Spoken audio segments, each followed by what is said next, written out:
अस्सलाम वालेकुम व्यूअर्स, मैं हूं आपका होस्ट अब्दुर्रहमान। आज डिस्कस करेंगे खैर पख्तूनख्वा के फंसे हुए 2000 अरब रुपए। जी हां, खैर पख्तूनख्वा हुकूमत के नेट हाइडल प्रॉफिट के 2000 अरब रुपए फंस गए हैं। और कहां फंसे हैं? वफाकी हुकूमत के पास। आईने पाकिस्तान के तहत मुल्क भर में जिस सूबे के अंदर सस्ती पन बिजली बनती है उस सूबे को नेट हाइडल प्रॉफिट के मद में रकम दी जाती है। और खैर पख्तूनख्वा चूंकि पाकिस्तान में सस्ती पन बिजली पैदा करने का सबसे बड़ा जरिया है और इसके पैसे भी सबसे ज़्यादा हैं। यही वजह है कि वो पैसे गुज़िश्ता 9 साल के अंदर बढ़ते बढ़ते 2000 अरब रुपए हो गए हैं। और गुज़िश्ता 1 साल से खैर पख्तूनख्वा के चीफ मिनिस्टर और तमाम लोग चीख चीख कर वफाकी हुकूमत को कह रहे हैं कि आप ये रकम हमें दें। ये रकम इतनी बड़ी है कि ये खैर पख्तूनख्वा सूबे के टोटल बजट से ज़्यादा है। रवा माली साल में इस सूबे का टोटल बजट 1754 अरब रुपए है और उससे भी 250 अरब रुपए ये रकम ज़्यादा है। और अगर बात करें इस टोटल बजट में जो तरक्याती बजट है वो 416 अरब रुपए है। तो तरक्याती बजट से 5 गुना ज़्यादा रकम खैर पख्तूनख्वा की वफाक के पास फंसी हुई है। और आईने पाकिस्तान के तहत वफाक ये रकम अदा करने का पाबंद है, लेकिन अदा नहीं की जा रही। बेसिकली होता क्या है कि मुल्क भर में जिस सूबे के अंदर जौन सा हाइडल मनसूबा होगा, यानी पन बिजली का मनसूबा होगा, उससे जितनी बिजली पैदा होगी हर यूनिट की बस 1 रुपये 10 पैसे उस सूबे को वफाक पाकिस्तान देगा। क्यों? ये इंतहाई सस्ती बिजली है, इससे इन्वायरमेंट ख़राब नहीं होती। तो पाकिस्तान भर में मजमूई तौर पर इस वक्त 33 पन बिजली के मंसूबे ऑपरेशन हैं, जिसमें डैम्स भी हैं, रन ऑफ द रिवर भी हैं, नहरों पे लगे हुए मंसूबे भी हैं, सी पैक के मंसूबे भी हैं।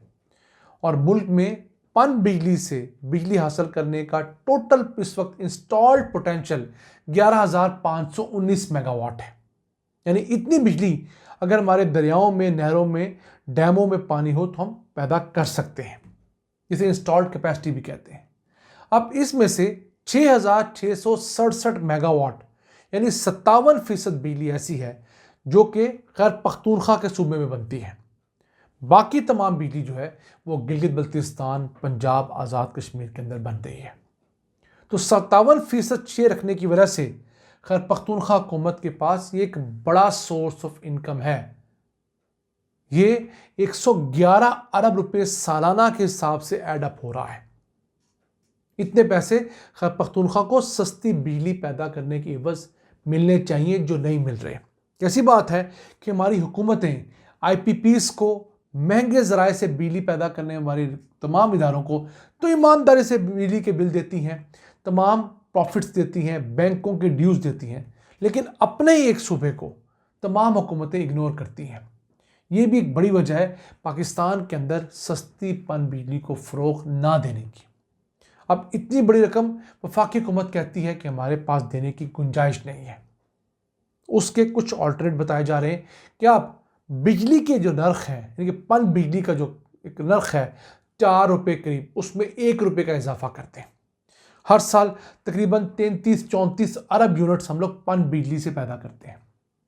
तो वो 1 रुपया 33-34 अरब रुपये में ट्रांसलेट होगा। तो कुछ पैसे वहाँ से आएंगे, कुछ वफाकी हुकूमत अपनी जेब से डालें, तो एक अच्छी अमाउंट हर साल सूबा खैर पख्तूनख्वा को दी जा सकती है। और खैर पख्तूनख्वा का सूबा एक बैकवर्ड सूबा है, बहुत सारे मामलात के अंदर रिसोर्सेज की कमी है, दहशतगर्दी के ख़िलाफ़ जंग के अंदर इसका बहुत सारा नुकसान हो चुका है। फिर एक और बहुत बड़ी तजवीज़ ये है कि पाकिस्तान में इस वक्त ज़ेरे तामीर जो डैम्स और पन बिजली के मंसूबे हैं, उसके अंदर जो पावर का सेक्टर है उसको फौरी तौर पर PSDP यानी तरक्याती बजट से फंड किया जाए। मिसाल के तौर पर इस वक्त जो दयामीर भाषा डैम है, मोहम्मद डैम है और दासो डैम, ये 3 बड़े पन बिजली मंसूबे जो अंडर कंस्ट्रक्शन है, इनके पावर हाउसेस, इनकी टर्बाइंस की कॉस्ट जो है वो 2,240 अरब रुपए है। जबकि यहाँ पर बनने वाली झील और उसका जो सीवर इंफ्रास्ट्रक्चर है उसकी कॉस्ट 1400 अरब रुपए है। यानी जिस झील ने पानी को रोकना है वो तो 1400 अरब रुपए में बन जाती है इन तीनों मंसूबों की, लेकिन उस पानी को बिजली में कन्वर्ट करना है जिस टरबाइन ने, जिस ट्रांसमिशन सिस्टम ने, जिस बिजली घर ने, वो 2240 अरब रुपए का है। तो हमें जहाँ एक तरफ सस्ते ज़राए से बिजली चाहिए, वहीं हमें पानी ज़ख़ीरा करने के लिए भी बहुत अहम इन्वेस्टमेंट की ज़रूरत है, ताकि पाकिस्तान के अंदर ना सिर्फ लोगों को पीने का साफ़ पानी मैसर हो, बल्कि हमारे ज़रूरी सेक्टर के लिए भी पानी दस्तयाब हो और हमारी इंडस्ट्री को भी पानी मुहैया हो सके और फ्यूचर में हम लोग अपनी डिमांड इसी पानी से कर सकें। अब एक तरफ खैबर पख्तूनख्वा के ये पैसे फंसे हुए हैं, दूसरी तरफ खैबर पख्तूनख्वा के मर्ज डिस्ट्रिक्ट के पैसे फंसे हुए हैं। यानी फाटा की वो 7 एजेंसीज़ जो पहले वफाक के अंडर आती थी, फिर उन्हें 2019 के अंदर मर्ज कर दिया गया खैबर पख्तूनख्वा के सूबे में, ताकि वहाँ पर लॉ एंड ऑर्डर को कंट्रोल किया जाए, एक प्रॉपर नज़्म व नस्क हो। तो 57 लाख की आबादी उन 7 एजेंसीज़ में रहने वाली जो है वो खैबर पख्तूनख्वा में शामिल हो चुकी हैं, जिन्हें अब मर्ज डिस्ट्रिक्ट्स कहा जाता है, यानी जम शुदा अजला।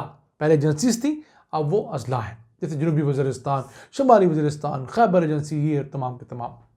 तब उनको हम लोगों ने गारंटी किया था कि हर साल 100 अरब रुपया देंगे तरक्याती बजट की मद में, ताकि उन इलाकों के अंदर तरक्याती बजट हो, स्कूल्स बने, कॉलेजेस बने, थाने बने, पूरा ब्यूरोक्रेसी का सेटअप हो। तो पिछले 6 साल की अगर हम फिगर दें 2019 से 2024 तक, तो 600 अरब में से सिर्फ 132 अरब रुपए अदा किए गए हैं। ये पैसे खैबर पख्तूनख्वा को मिले हैं क्योंकि ये जो अजला है ये खैबर पख्तूनख्वा में जम हो चुके हैं। तो इसका आम सा सादा सा मतलब ये है कि तकरीबन 470 अरब रुपए ऐसे हैं जो वफाक ने जमशुदा जो अजला है उनके भी देने हैं। अभी हम नए एनएफसी की बात नहीं कर रहे। नए एनएफसी से मुराद कि नए टर्म्स एंड कंडीशन पे, नए शेयर के ऊपर जो वफाक से पैसे मिलने सूबों को, वो डिस्कस नहीं हो रहा। जितनी डिमांड थी उसका सिर्फ 20% एलोकेट किया गया है। जब आप एलोकेशन कम करेंगे तो क्या होगा? उन इलाकों में जो तरक्याती काम होने थे वो नहीं होंगे, और उन इलाकों की आबादी को जो अपने इंप्रेशन देना था कि आपको हमने सूबे के अंदर जम करके फ़ायदा पहुंचाया है, ताकि आप तक तमाम वो सहूलियात पहुँचें जो सूबाई हुकूमत मुहैया करती है। आपको अच्छी सेहत मिले, तालीम मिले, लॉ एंड ऑर्डर मिले, सड़कें मिले, पीने का साफ़ पानी मिले, सीवरेज मिले, वो तो काम ना हुआ। तो वो लोग फिर ये कहने में हक बजानिब होंगे कि हमने खैबर पख्तूनख्वा में जम होकर क्या पाया, हम फाटा ही ठीक थे। तो हमारी हुकूमतें इस तरह की जब कमियां कोताहियां करती हैं, इस तरह की चीज़ों को बैक बर्नर पर डालती हैं, डिले करती हैं, तो मामलात ख़राब होते चले जाते हैं। सस्ती तरीन पन बिजली के अगर 2000 अरब रुपए हम लोग 9 सालों के अदा नहीं कर रहे, तो देखिए हम लोगों ने ज़िंदगी में आगे कैसे बढ़ना है। हम लोग हर साल 2500-2700 अरब रुपए महंगी बिजली पैदा करने वाले IPPs को तो दे रहे हैं, सस्ती बिजली वालों को हमने अपने हाथ पे छोड़ रखा है। ये था आज का एपिसोड। हमें उम्मीद आपको पसंद आया होगा। अपनी सजेशंस, अपनी आरा से हमें आगाह रखा करें। अपने मेज़बान अब्दुल रहमान को इजाज़त दीजिए। अल्लाह निगहबान।